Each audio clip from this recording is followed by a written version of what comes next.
এই জাতি সেই জাতি যারা কখনো কোনো নাস্তিক বেঈমানদের কাছে হার মানে না, এই অতীত থেকে এইভাবে চলে আসছে। This is Iran. ওই জাতি কখনো হার মানে না, ঠিক আছে?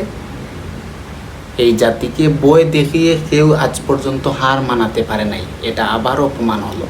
আপনারা ফটোটার দিকে লক্ষ্য করেন যে প্রত্যেকটা নারী হাতে অস্ত্র তুলে নিয়েছে। যে শুধু পুরুষরা যে যুদ্ধ করবে তা না, নারীরাও যুদ্ধক্ষেত্রে সমান অধিকার রাখতেছে।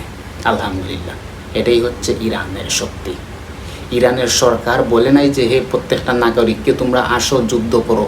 1,40,00,000 মানুষ বিনা স্বার্থে নিজ ইচ্ছায় যুদ্ধে অংশগ্রহণ করার জন্য প্রস্তুত হয়ে আছে, রেডি হয়ে মাঠে নেমে গেছে এই পশ্চিমাদের বিরুদ্ধে, ঠিক আছে? ভিডিওটা সর্বোচ্চ শেয়ার করে দিবেন। আল্লাহ সহায় হোক ইরানের।